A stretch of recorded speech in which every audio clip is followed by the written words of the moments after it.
We're back in the ladies' room. Thanks for staying with us. And we are going to wrap up with this final segment and finish talking about what women are looking for based on this Paula lady. And talk about what it is that women are looking for in a man. And so we had talked about number 5 was manners, number 4, sense of humor, number 3, nice smile, Yay, yay. number 2, intelligence, which would be my yeah. And then the number one, what would be the number one thing? You know, it's interesting because 6 through 13 on her list, you would think like gainfully employed may be number 1, but that was number 8. So number 1, she said, is honesty. You can't handle the truth. So honesty is the number 1 trait that women look for in a man. And based on Paula, that doesn't mean to be brutally honest and tell her she looks fat. Never do that. But we want to know that we can trust and that what you are telling us is the truth.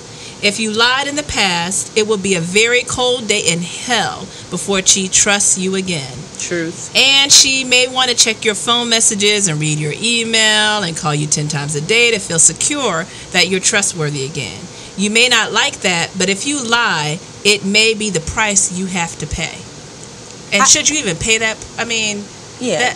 Why would you want anyone to pay you that price? Maybe you just need to walk away. Right. Once the trust is gone, it's gone. But I think there's one key word in here where I agree with her that I think is the number 1 thing that women need in a man. Yeah. Where she says she may want to check your phone messages and read your email and call you 10 times a day to feel secure. Security is what it's all about. It is what it's we about. need to. That's why honesty is important. And it's not just lying per se, you know, the flat out, I'm single but I'm married. Yeah. But it's say what you mean what you say, and do what you say you're going to do. Right. I mean, accountability. I think, yes, that needs to be established early on in a relationship. Absolutely. The day that I met my husband, I wanted to take a break from dating. I was like, I'm tired of these sorry men. I'm tired of playing the games. I said, I'm going to shut it down. I'm going to shut down my online profile. I'm going to take a break. And I just said, Lord, I just want a man that adores me and keeps his word. Okay. Because the reason why I said that is because I had a date scheduled with a guy. Right. It was scheduled. Okay. And it was like I was on his side of town. So, and when I called like, hey, I'm ready, he's not answering the phone. Oh. He got ghost. Oh. I'm like, wait, this is somebody, not your husband, this is somebody else. No, this is somebody else. Okay, all right. And so I said, I just want a man that's going to adore me and just keep his word. Yeah. Just 2 simple things because, I mean, okay, yeah, I met a lot of men that adored me. Yeah. No problem. But all right. Play on. All right. But keeping his word, just doing, I mean, even it's like, okay, I'm going to call you on Tuesday to firm up our date for Wednesday. Yes. And you don't call, and I hear from you on Thursday talking about, oh, I lost my phone. That is just the sorriest excuse. Sorry. And that's lying. Mofos aren't losing their phone. They don't lose their phone. Or, I broke my phone and I couldn't find your number. Yeah. And if you want to get in touch with me, you'll know how to get in touch with me. Right. So that's what I got sick of during my single days was, saying you're going to do one thing and not doing it. It's exhausting. Yes. It's absolutely exhausting. So yes, honesty and being honest from the get. Yeah. And establishing that trust, that makes us feel like we're secure. Yeah. Because one of the things that I learned, and I learned this a long time ago, I think it was my grandmother that taught me this, was that there will always be someone than me.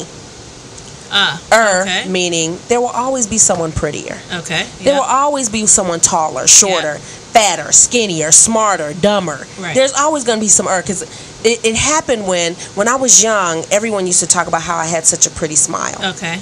That was my thing. Okay. I was just blessed with pretty teeth. Okay. And we were watching, I want to say it was the Olympics, and Mary Lou Retton was on. And my grandmother was like, that girl has a pretty smile. And innocently I said, but not prettier than me, Grandma. And she said, yes, her smile is prettier than yours. Were you tore down? I was broke down. I wanted to turn over some tables. But it was your grandmother's house. It was like, Grandma doesn't love me anymore because she said Mary Lou Retton had a smile prettier than mine. And she sat me down and told me, there will always be someone than you. Yeah. Even the most beautiful, quote unquote, woman in the world, somebody doesn't think it's all that. Yeah, right. And so knowing that, a woman needs to feel secure. Yeah. That in her man's mind, she is number one. Okay. She needs to feel that security. Because when we walking down the street, there's a woman that's going to walk by. And my husband may even think that she's prettier than me. But I'm perfect for him. Okay. And you get that in that security. That's what we need. So the security aspect is above and beyond just telling the truth. Oh, yeah. Definitely above and beyond just telling the truth. So one of the things so the day that I met my husband, after this guy, just totally flaked on me, and I got home, and to give you some background in our conversations online, he's a Buccaneers fan. I'm a Falcons fan. So we always talked about football and the rivalry. I did not know that he was romantically interested in me. Okay. And so I got home and I had wrapped my hair, got into bed. It was like 5 o'clock with my book. 5 p.m.? Yes. I was done for the day. Okay. I was tired. Right. I had taken my godson out and he wore me out. Oh, okay, yeah. Yeah, so the children will wear you out. Shout out our godson. I had taken our godson out and he wore me out. And so I grabbed the book and I remembered in my mind, hey, that dude asked me to call him. So in my mind, I'm thinking, maybe I'm going to get a good friend. Maybe part of my problem is I have no brothers. I have no really close male friends. Yeah. I'm getting a good friend. I can learn the mindset of a man. Yeah. And get this friendship, and then one day I'll, But he sat across from me and smiled. And I said, number 3. I'm going to kiss those doggone lips before it's said and done. So, yeah, but how much time? Do we have time? Okay, because I gotta tell you that the book that I was pulled out to read was Steve Harvey's book. Really? So I know a lot of people were like, Steve Harvey, act like a lady, think like a man. I like that book. I did too, because I felt like he told the truth. I think he told the truth, and the funny thing is, I was reading it while we were dating. Okay. And I watched what Steve Harvey said was important. What he said, that if a man wants you, he will do these things, and I watched my husband do them. Right. So getting back to this kind of list and the topic, Steve points out the 3 P's that men need to be able to give a woman in a relationship. Yeah, I think I might remember them. Wait, let me see if I remember them. It was protect. Yes. Provide. Yes. Oh man, protect, provide, and profess. Yes. And this to me all leads back to security. Yeah. So I watch my husband now profess his desire to make me a part of his life. Okay. By introducing me to folks, and I remember he wants you to go meet his family like 3 weeks later or something. Yeah. So I was like, either it's good or he's crazy. Right. And it was good. It was or at least that's what I thought. Yeah, and it turned out to be doggone good. I watched him profess that. I watched him provide. I make good money, but he was paying for dates and the whole nine, just being the gentleman. I didn't have to come up out of my pocket. Now I did eventually, but initially, and I'm the type after the second date, I'll be like, hey, he wasn't having that. So I watched him, and I watched him protect me. When I moved into my house, my locks were changed within an hour. He changed all them locks. He got it done. Yeah. And I watched it happen as Steve said it would happen. Right. And that's how I knew this man is serious. And he got a beautiful smile. Slam dunk, cha-ching, what you say? Your girl is living the life. Yeah, so, yes. I agree. Yeah, I think that definitely, it's important that first, in terms of honesty, it's also truth in how they live their lives. So, regardless of who it is that you are, what it is that you do, that you live your truth. Right. And that you don't change that for the situation. Right. You don't all of a sudden forget you're married for a couple of days. Oh, yeah. And, just sorry, mofos. Don't forget you're married for a couple of days and then remember. Oh, so yeah. you don't live your truth. Right. If you're married, that should be part of your first introduction. Couple 2-3 things that you talk about. Heck yeah. Should be something like me and my wife. Right, or right. What have you. Right. That comes up in your conversation. So, why don't people live their truth? I guess it's just they're trying to get over on other people, right. or pretend that there's something that they're not. Right, and part of dishonesty is the whole shady factor. If we're talking, and I'll admit I am nosy, but I am transparent. So when I'm talking to you and I'm like, so yeah, what'd you do this weekend? Just a little this and a little that. Yeah, what the hell is that? I mean, okay, so you can't even give me any specifics? Yeah. To me, that's shade. That says shade. Yeah. Okay, or, we out and about and you see somebody and you ducking and hiding. Shade. To me, if I see a sign of shadiness, I gotta let it go. Yeah. I gotta let it go. And it goes back to that whole, I lost my phone, or right. Right. Where do you work? I don't want to disclose that right now, cause right. If you aren't freaking in witness protection or you don't work for the CIA, you can tell me where you work. Exactly. Because let me know, brother. Let me let you know. I don't need your money. I'm just asking questions because I'm gonna lay it all on the table. So shadiness, I just can't get with that, and that goes to. I think that goes back to not living your truth, and I think it's because guys feel that their truth may not be accepted. Well, not accepted, that they can't get what they want with their truth. They can't manipulate how they want to their advantage. Right.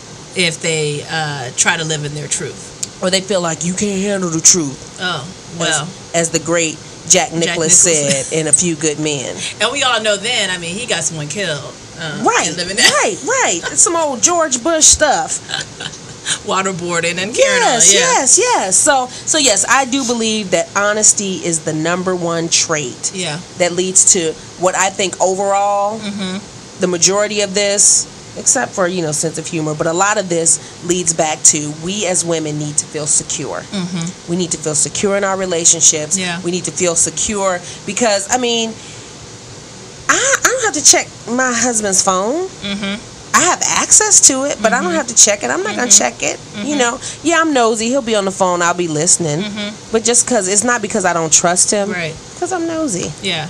Admittedly. Yeah, it's interesting. He knew that before he asked me to marry him. But when you're grown, right?